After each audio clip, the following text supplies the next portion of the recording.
第11章、愛を知る老人クラト。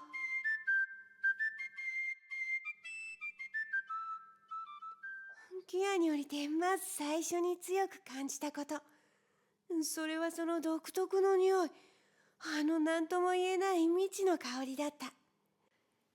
とてもすがすがしかった。まるで別世界の聖地にでも足を踏み入れたような気がした。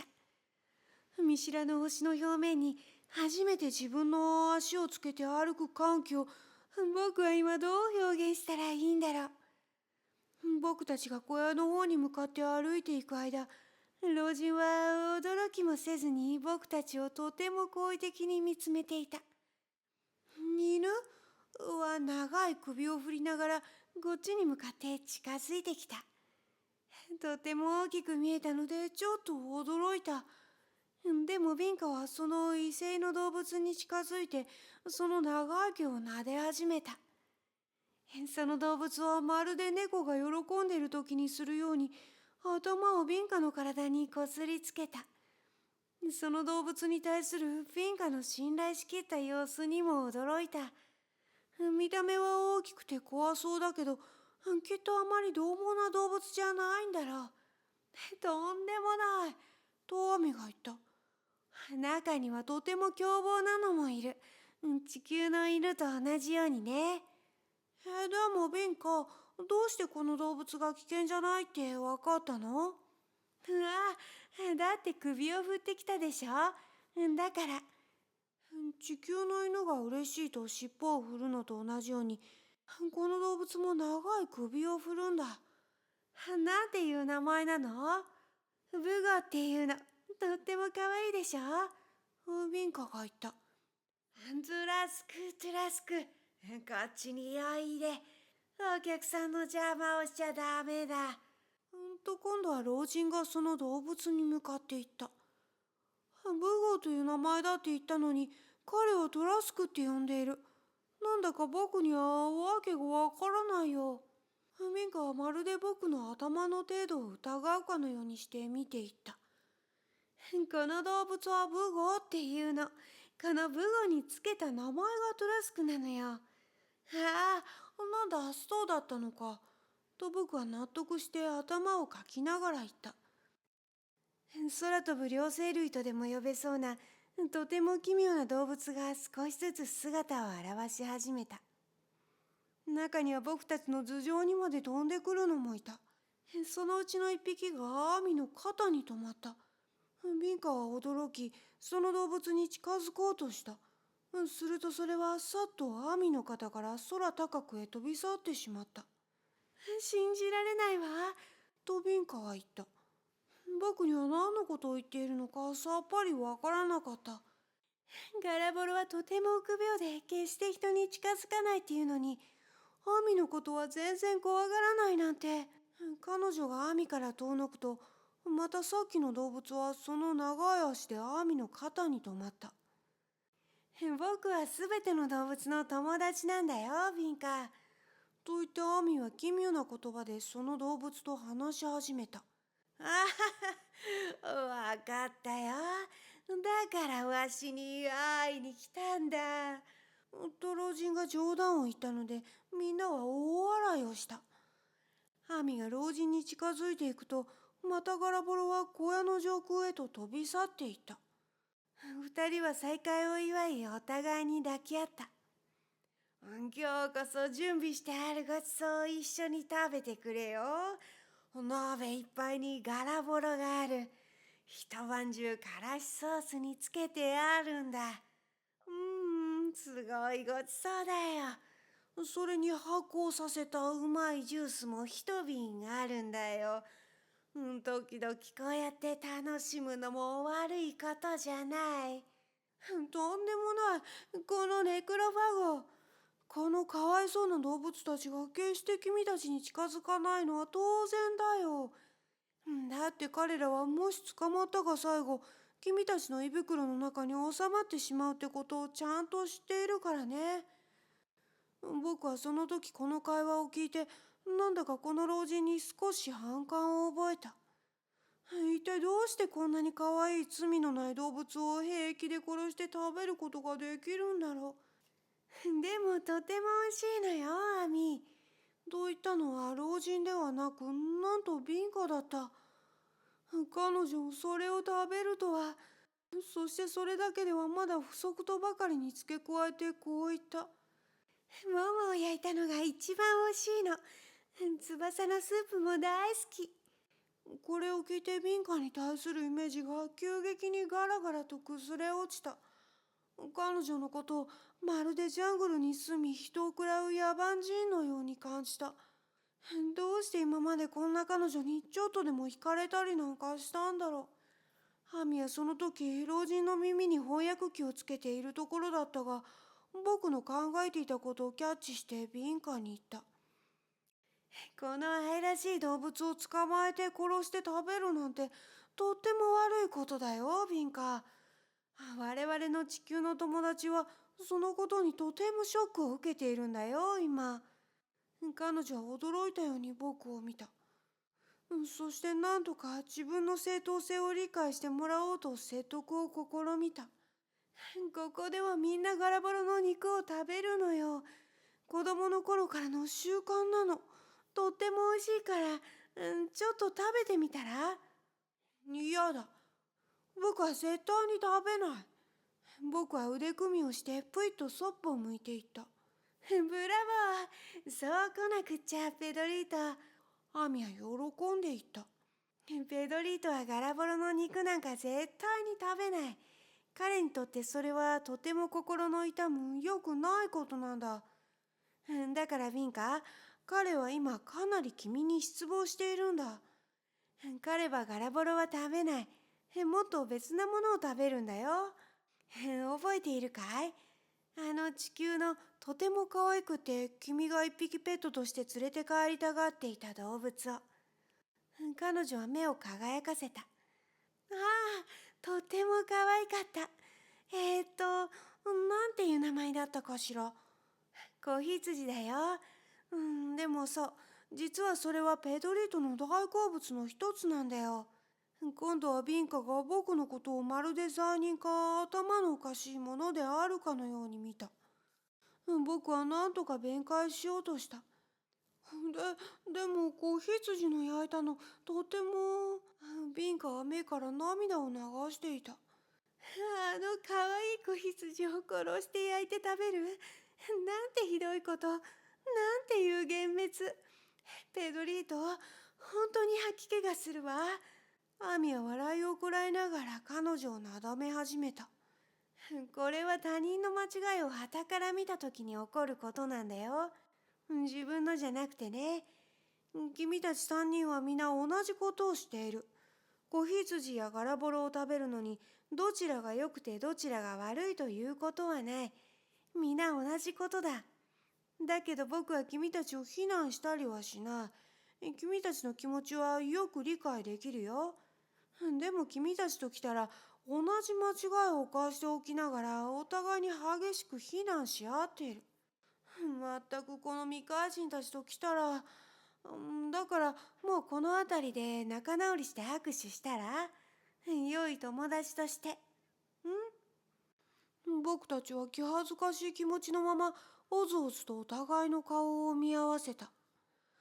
このアミのレッスンはビンカにも僕にもとてもよく理解できた。お互いに手を差し出して握手した。そうだ。そうするんだよ。老人も喜んでいた。じゃあ、アミ、この辺りでみんなの仲直りを祝っていっぱいやろうや。さあ。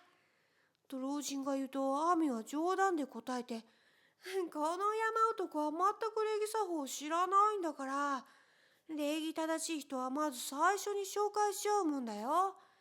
彼はペドリート。別の世界に住んでいるんだ。あはは、道理で、もしわしがそんな名前だったら、どこか別の世界へ行って隠れて暮らすよ。彼の冗談に僕はムッとした。この子はビンカだ。アミが彼女を紹介すると、老人は彼女ににっこり微笑みながら言った。多分この子も別の世界から来たんだろう。キアにはこんなに可愛い女の子はいないからね。これはもっと気に入らなかった。彼女は老人のお世辞に笑顔で答えていた。この人はクラト、キアの百姓さんだ。僕は仕返しをするために笑ってやった。彼の名前を冷やかしたつもりだったが、僕の笑いはかなり不自然だった。どうしたんだい、一体この子は。アミ？君の名前だよ。君が彼の名前を笑ったからその仕返しに笑ったんだよ。こりゃあなんて感じやすい子なんだろう。怒らないで、ベドリート。単なる冗談なんだから。でもベドリートってなかなかいい名前だよ。クラと老人が僕の名前をきちんと発音しなかったことに抗議しようと思ったら、その前にアミが話し始めた。彼には君の名前の音がよく発音できないんだよ、ペドリート。君も完璧には彼の言葉を発音できない。名前や発音で喧嘩するなんてつまらないことだよ。その上、クラとは石という意味だからね。石だってでもどうして石なんていう名前なんだろう。僕は今度は本当におかしくて笑った。君たちは同盟人なんだよ。それどういうことと僕は驚いて聞いた。だってペドロは石を意味しているだろう。君だって石っていう名前だよ。みんな一斉に笑った。ただ僕一人を除いて。みんなはおしゃべりを始めた。僕は隅の方へ行って自問した。どうして僕はいつもこううまくいかないんだろう。いつもこうだ。アーミは僕に近づいてきて言った。ペドリート、いいかい？君は本来の君の水準以下で行動しているんだよ。僕はもっとわかりやすく説明してくれたらいいのにといった目つきで彼を見た。小さな子供が食事の時に服を汚しても、誰もそれを本気になって叱ったりなんかしないだろう。それはその子供のレベルによる行動だからね。でも、もし大人が同じことをしたら、きっと周囲の人から咎められるだろう。だってそれは彼のレベルに見合った行動じゃないからね。それと僕とどういう関係があるっていうの、アミ？本当の自分に見合った行動をしていないんだ。自分のあるべき水準で行動していないんだよ。だから何かをしたり考えたりするたびに懲らしめを受けて苦しむことになるんだよ。反対に君があるがままの自分自身の良い部分に従って行動すれば、君の人生はいつも天国そのものになるよ。しばらくの間、アミの言葉を反芻してみた。そしてその通りだと思った。僕は今の自分とは別の人になる努力をしようと決心した。いや、本当の自分自身になることで十分なんだよ。手に入れなくちゃならないのはそれなんだよ。じゃあ、僕の友達と話をしよう。とアミは言った。クラトとビンカは小屋の向こう側にある畑にいた。老人は彼女に自分の小さな畑の野菜や果物の木々や、その他そこここにあるいろんなものを見せていた。ビンカがクラトと二人でいるところを見たら、不快な気分が少しだけど僕の中に生まれかけた。でもすぐさまその感情を打ち消すようにした。行動も思考もより良くすべきだと思ったからだ。ブラボー！そう思えるようになったら、それはもう一つの進歩だよ、ペドリート。とアミが喜んでいった。それどういうこと？君は進歩しているんだよ。自分の思考を観察し始めたんだからね。もうそれほど眠っている状態じゃない。普通人は決して自分の思考に注意を向けてみるということをしない。悪い考えが頭の中をよぎったとしても、全くそれに気がつかないでいるから、当然自分は素晴らしい考えを抱いていると思ってる。これじゃあ少しも進歩はない。ペドリート、君は今自分の心を監視し始めたんだよ。自分自身をより深く理解し始めたんだ。その上自分の意識の中のふさわしくないものを取り除く力も獲得しつつある。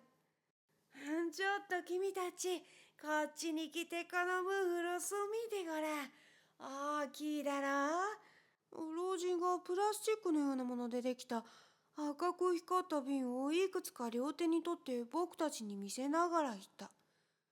ビンカはその一つを手に取り、瓶の首のところを口に近づけたかと思うと、突然ガブリとそれにかぶりついた。そしてなんとそれをとてもおいしそうに食べ始めた。僕はびっくりした。アーミは僕が当惑している様子を見て笑っていった。プラスチックじゃないよ。ちょうど地球の瓶のような形をした果物なんだよ。ペドリートも食べたら？ビンカが一つ手に取って僕の方に差し出した。僕はアミの方を見て食べられるかどうか聞いた。一かじりだけしてごらん。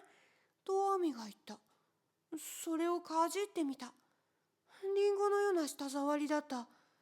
その味は他に例えようがなかったけど、その甘さはとても気に入った。どうしてこんなに大きなムフロスができるの？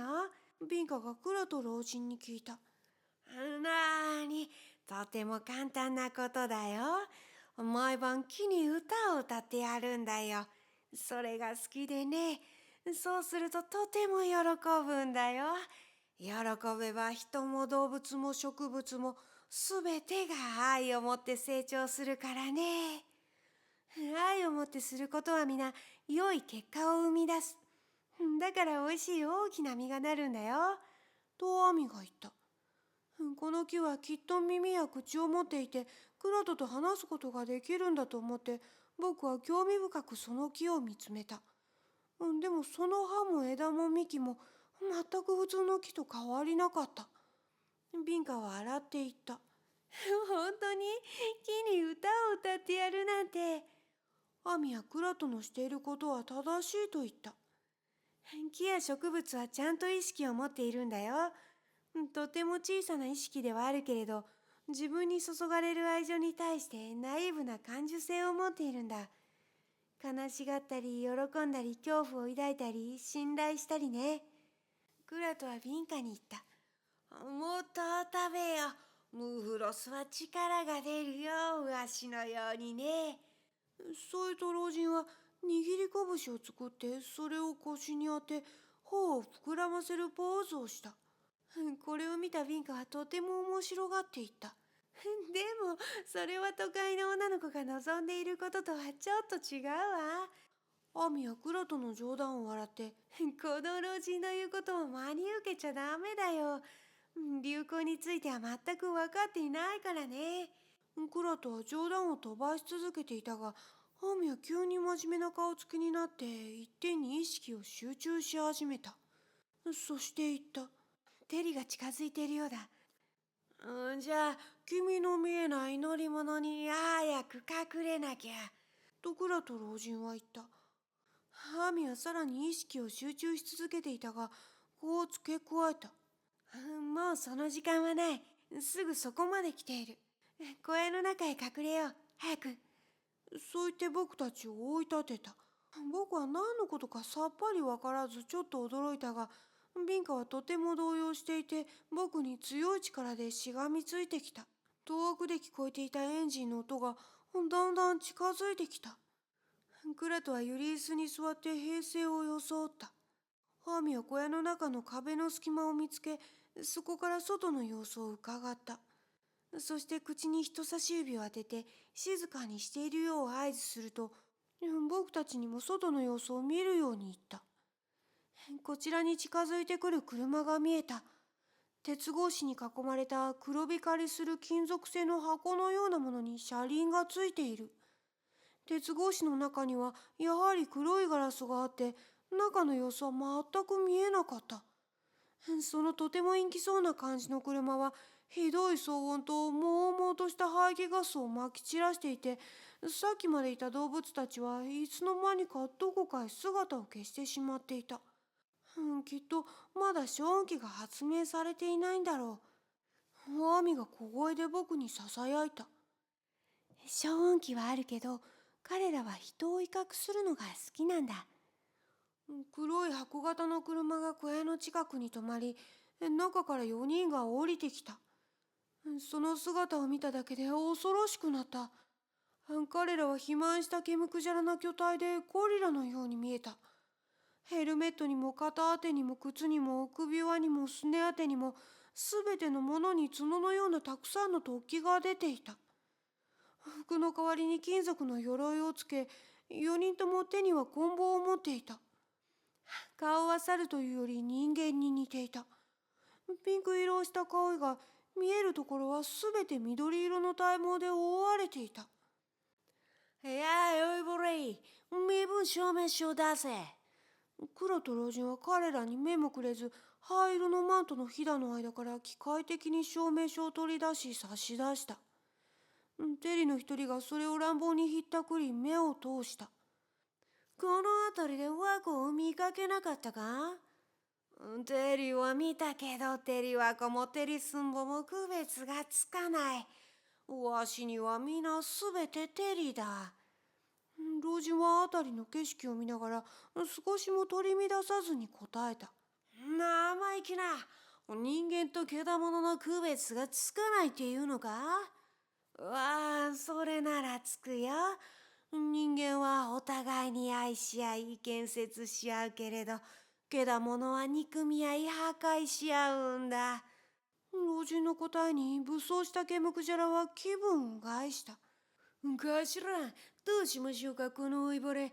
ちょっと棍棒で痛めつけてやりましょうか。ほっとけほっとけ。どこにでもいるすきっ腹を抱えた無双家のスワマのことだ。ほっとけ。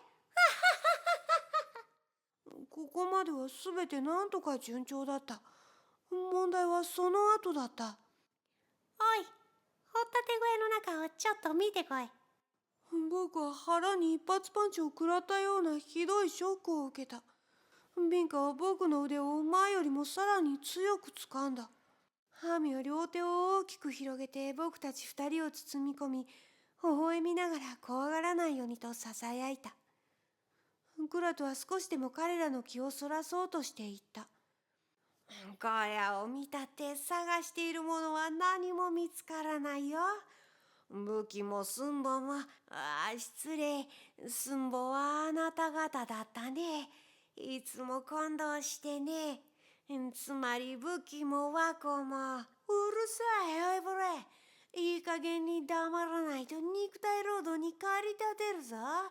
武器工場には和子もスワマももっと必要だからな。テリはとうとう小屋の中に入ってきた。そして隅々まで調べた。ただ僕たちのいるところだけを除いて。見つかってもいいはずなのに不思議に見つからなかった。頭、誰もいませんぜ。そうか。じゃあ引き上げよう。いや、よいぼれ。もしこの辺りで枠を見たらすぐに知らせるんだぞ。たっぷり褒美をやるからな。そう言うと4人は車に戻り、キーンという鋭い不快な音を立てながら遠くの方へと消えていった。